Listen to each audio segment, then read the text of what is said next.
Lectura del Santo Evangelio según San Mateo. En aquel tiempo dijo Jesús a sus discípulos: No creáis que he venido a abolir la ley y los profetas. No he venido a abolir, sino a dar plenitud. En verdad os digo que antes pasarán el cielo y la tierra que deje de cumplirse hasta la última letra o tilde de la ley. El que se salte uno solo de los preceptos menos importantes y se lo enseñe así a los hombres será el menos importante en el reino de los cielos, pero quien los cumpla y enseñe será grande en el reino de los cielos. Porque os digo que si vuestra justicia no es mayor que la de los escribas y fariseos, no entraréis en el reino de los cielos. Habéis oído que se dijo a los antiguos: no matarás, y el que mate será reo de juicio. Pero yo os digo, todo el que se deja llevar de la cólera contra su hermano será procesado, y si uno llama a su hermano imbécil tendrá que comparecer ante el Sanedrín, y si lo llama necio merece la condena de la gehenna del fuego. Por tanto, si cuando vas a presentar tu ofrenda sobre el altar te acuerdas allí mismo de que tu hermano tiene quejas contra ti, deja allí tu ofrenda ante el altar y vete primero a reconciliarte con tu hermano, y entonces vuelve a presentar tu ofrenda. Con el que te pone pleito, procura arreglarte enseguida mientras vais todavía de camino, no sea que te entregue al juez y el juez al alguacil y te metan en la cárcel. En verdad te digo que no saldrás de allí hasta que no hayas pagado el último céntimo. Habéis oído que se dijo: no cometerás adulterio, pero yo os digo, todo el que mira a una mujer deseándola ya ha cometido adulterio con ella en su corazón. Si tu ojo derecho te induce a pecar, sácatelo y tíralo, más te vale perder un miembro que ser echado entero en la gehenna. Si tu mano derecha te induce a pecar, córtatela y tírala, porque más te vale perder un miembro que ir a parar entero a la gehenna. Se dijo: el que repudia a su mujer, que le dé acta de repudio. Pero yo os digo que si uno repudia a su mujer, no hablo de unión ilegítima, la induce a cometer adulterio, y el que se casa con la repudiada comete adulterio. También habéis oído que se dijo a los antiguos: no jurarás en falso y cumplirás tus juramentos al Señor. Pero yo os digo que no juréis en absoluto, ni por el cielo, que es el trono de Dios, ni por la tierra, que es estrado de sus pies, ni por Jerusalén, que es la ciudad del gran Rey. Ni jures por tu cabeza, que no puedes volver blanco o negro un solo cabello. Que vuestro hablar sea sí, sí, no, no. Lo que pasa de ahí viene del maligno. Palabra del Señor.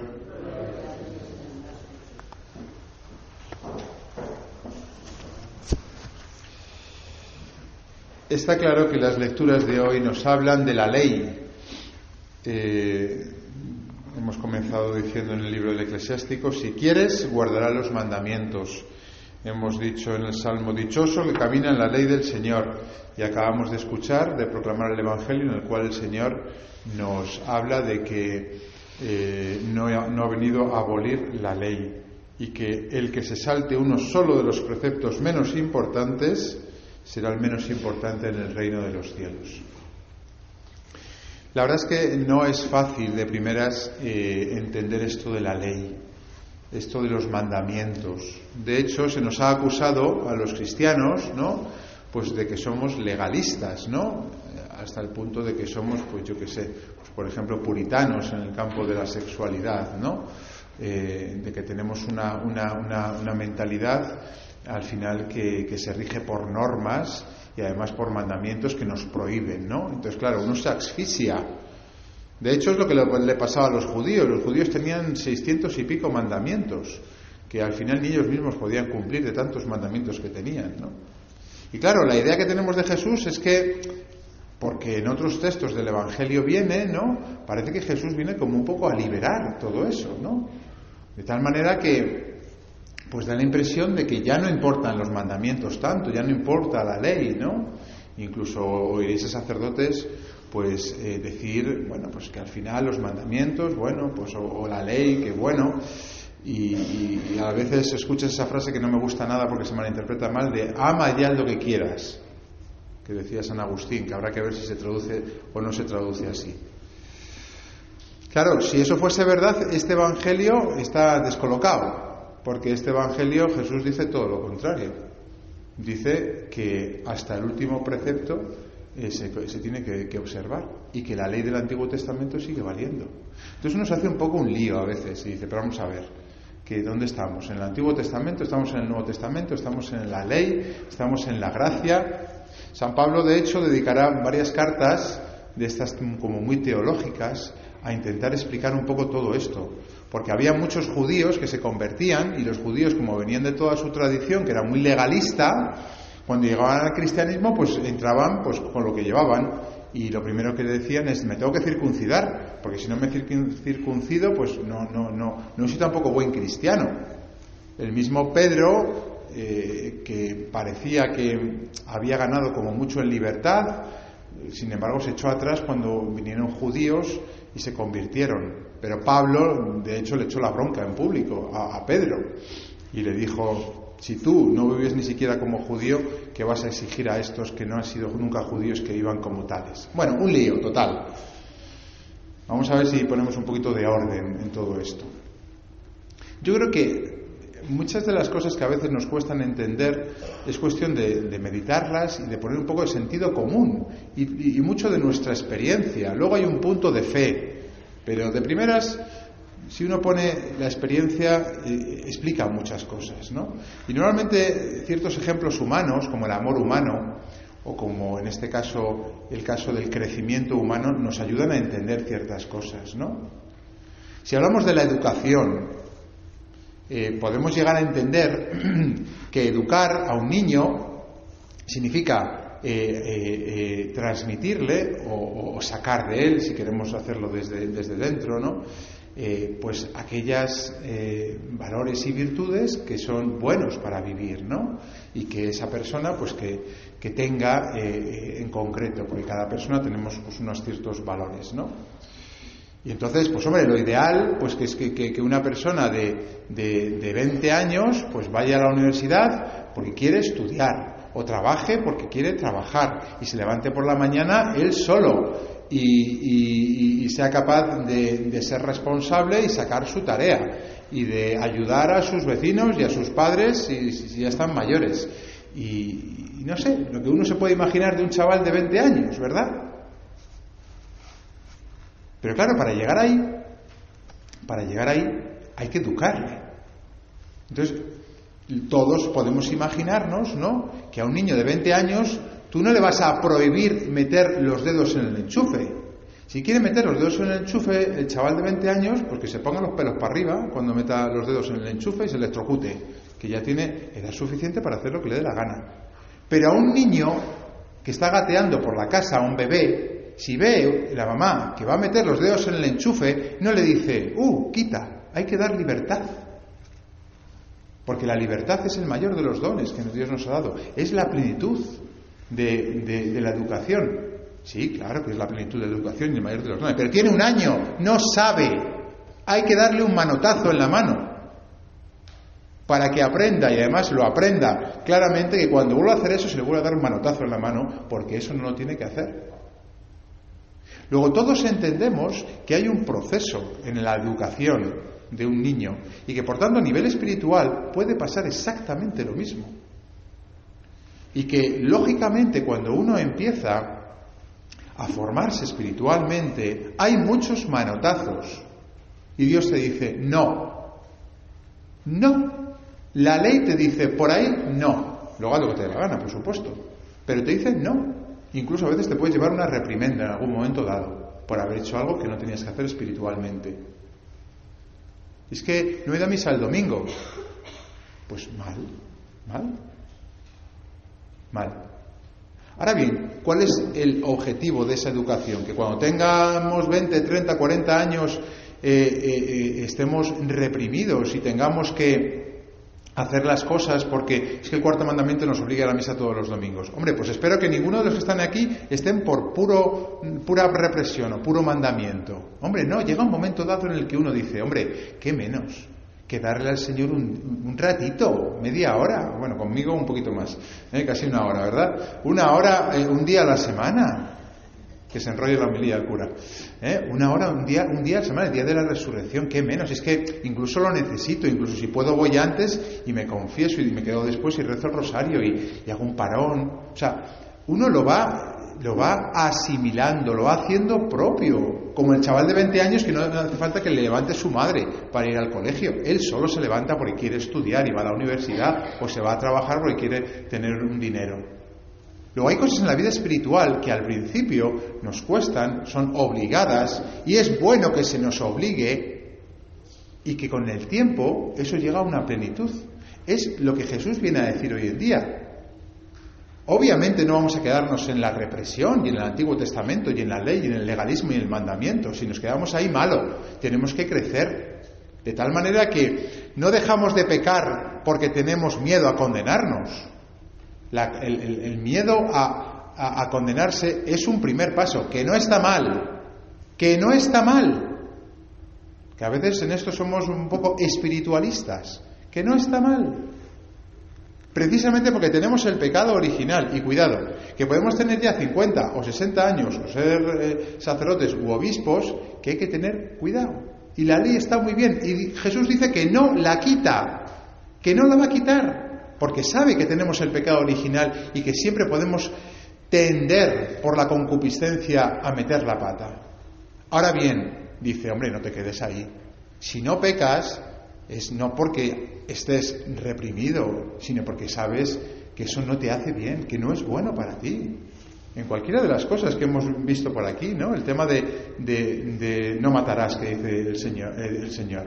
Dice, no basta con el no matar físicamente. Si tú en tu corazón a una persona la odias, eres rencoroso con ella, dice Jesús, la estás matando en tu corazón, no basta. No cumplas exteriormente la ley, cúmplela interiormente, asimílala, hazla tuya, hasta el punto de que te dirá que tienes que llegar a amar al enemigo. Entonces, desde el comienzo, ¿no?, que es el no matar, hasta el amar al enemigo, hay un proceso que tenemos que seguir y que tenemos que recorrer y trabajar. De tal manera que cuando alguien nos hace algo, tenemos que pensar en nuestro corazón, porque lo hemos entrenado. Cállate, ofrécelo, reza por él, no se lo tengas en cuenta. E incluso cuando estemos a ese nivel, no podemos quitar el no matarás de la ley, porque seguimos siendo seres humanos y hay veces que estrangularíamos al que nos hace algo. Sí, le estrangularíamos. Porque llevamos, por desgracia, esa tendencia, esa concupiscencia, y a veces el diablo nos coge y en el campo, a cada uno por su lado, ¿no? A uno le da por la bebida, al otro le da por el alcohol, al otro le da por el sexo, al otro le da por el dinero, a otro por pedir préstamos y vivir por encima de sus circunstancias. Cada uno tiene su huida, su vía de escape, que por cierto le trae a la perdición, porque es donde más sufre. Luego, hay un recorrido. Pero hay otro paso, y esto es interesante, y lo ha dicho la segunda lectura, ¿no? Cuando San Pablo dice, hermanos, hablamos de una sabiduría que no es de este mundo. Es una sabiduría divina, misteriosa, escondida. Luego, es verdad que hay, pues no sé, o sea, como un cierto crecimiento, una cierta asimilación de la ley, pero también hay que reconocer que hay pasos que no se entienden con la cabeza. Porque, pues ya digo, un chaval puede entender que no le tiene que levantar su madre para ir a la universidad, que él solito tiene que ponerse el despertador, que ya es mayor. Pero en la vida espiritual, aunque ya no vivamos reprimidos y entendamos que el rencor y que el odio es malo en nuestro corazón, para llegar a vivir, por ejemplo, el amor al enemigo, ahí se necesita la gracia de Dios, porque no es lógico. Lo que es lógico es el llegar incluso, y esto no todo el mundo lo entiende, a perdonar. O sea, al que te hace mal puedes llegar a entender con la cabeza, sin ser cristiano, que me hace mal tener rencor, me hace mal guardar odio, y voy a perdonar a esa persona que me ha hecho algo porque en el fondo a mí me hace daño. Pero para llegar a amarle y a rezar por él, eso solamente si uno es cristiano. Y si no, yo creo que es el mandamiento más complicado que tenemos, mucho más que de los temas a veces más de los cuales caemos más, ¿no? O sea, el tema del amor al enemigo, o sea, rezar por él, amarle, aquel que te está haciendo daño, no tiene ni pies ni cabeza. O sea, es una sabiduría que no es de este mundo, que es divina, que es lo que Jesús hizo en la cruz. Porque Jesús en la cruz sabía perfectamente que los fariseos eran sepulcros blanqueados, lo había dicho varias veces, y les había puesto a parir a los fariseos. ¿Y qué es lo que dice en la cruz? Señor, no les tengas en cuenta este pecado, porque no saben lo que hacen. Está amándoles. Pero Él sabe perfectamente que lo que se merecen es pues una dura reprensión, como muchas veces se la dio a los fariseos. Luego, en este crecimiento nuestro, tenemos que saber que hay esas etapas, ¿no? La ley, que siempre es bueno que esté ahí, siempre es bueno que tenga la ley, el no matarás, todos los mandamientos, uno por uno, y el que más nos toque, pues ese más lo tenemos que tener en cuenta. Nos viene muy bien, aunque seamos casi santos. Los santos, de hecho, cuanto más se acercan a Dios, cuanto más cerca están de la santidad, más miedo suelen tener de sí mismos. Es curioso. Que a veces parece que es como una especie como de mentirijilla, ¿no? Que dicen para quedar bien. No. Ellos son cada vez más conscientes, ¿no? De toda la capacidad de mal de la que son capaces. Luego, la ley siempre estará ahí, y no es malo. Y cuidado con decir, como decimos a veces de una manera demasiado fácil, ¿no? Que con Jesucristo, ¿no? Ya ha llegado la época de la gracia y estamos libres de las ataduras, de los mandamientos, y que tenemos que dejarnos llevar de... Cuidado. Todo eso no tiene nada que ver con la experiencia del día a día. A no ser que ustedes sean ángeles en la tierra. Que normalmente los que dicen eso, luego ves su vida y dices, pues hijo mío, ya te puedes aplicar un poquito de cuento de la ley, porque no vives precisamente como predicas. Sí, tenemos que tener miedo. Cualquiera de nosotros puede ser un asesino. Cualquiera de nosotros. El domingo pasado que estuve en convivencias con los jóvenes, vino un matrimonio con 3 hijos, y ella y él dijeron, que me impresionó mucho, cuando vino nuestro segundo hijo, que no nos lo esperábamos ni lo queríamos, hubo momentos en los que le deseamos la muerte. Y nos vino muy bien sentir eso, porque sentimos que podíamos ser potencialmente asesinos, y que si no lo somos es por la gracia del Señor, y porque Dios nos ha salvado. Esa es la conciencia del cristiano. Esa es la conciencia del cristiano. Es una conciencia de salvados, porque somos capaces de hacer lo peor. Por eso la ley está muy bien puesta. Ahora bien, no vamos a quedarnos ahí. Hay que asimilar la ley, hay que hacerla nuestra, hay que realmente amar, porque entendemos que es lo mejor. No simplemente cumplir por fuera los mandamientos, no tiene ni pies ni cabeza. Y más cuando el Señor ve nuestro corazón y ve nuestros sentimientos y ve lo que pensamos. No vamos a plantar un día delante del Señor diciendo, no, pues nada, he cumplido. ¿Qué me estás contando? Si conozco perfectamente cómo sientes cada vez que ibas a misa, cada vez que hacías esto o hacías lo otro, que lo hacías forzado y nunca intentaste asimilarlo ni hacerlo por amor. Hombre, vamos a intentarlo, está en nuestra mano, ha dicho la primera lectura. Y luego, cuando ya en ese proceso de asimilación, en el que la gracia de Dios actúa mucho, habrá saltos de gracia que habrá que pedírselos al Señor. Señor, soy incapaz de amar a mi vecina. Soy incapaz de salvar este rencor que tengo ahí. Soy incapaz pues no sé, cada uno que vea cuáles son los puntos donde el Señor nos pone la prueba.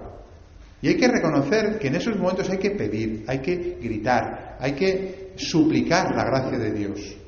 Y la da, porque Dios lo quiere. Ahora bien, quiere que sintamos que nosotros solos no podemos, que le necesitamos a Él, que es una obra de Él, que es una sabiduría divina. Pero no seamos en esto, no sé cómo decir, también falsos, ¿no? Y digamos, no, bueno, y rebajemos el listón. El listón hay que dejarlo alto. Dios lo ha puesto muy alto. Y si no llegamos es porque somos seres humanos, no deberíamos de extrañarnos tanto. Y en vez de bajar el listón, vamos a pedir al Señor que nos suba para que podamos pasar por encima de Él. Por tanto, si uno piensa todo esto, ¿no? La moral de la Iglesia es muy equilibrada, es muy sana, es muy de la experiencia, es muy lógica con lo que vivimos todos los días. Y también, y esto hay que reconocerlo, ¿no? El Señor puede hacer con nosotros cosas que ni nosotros mismos pensábamos esperar. Yo jamás pensé que iba a perdonar a tal persona.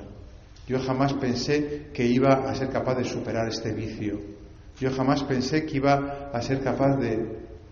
No nos pongamos límites, porque Dios nos los pone. Dios no nos los pone, nos amó hasta el extremo y pide de nosotros también eso.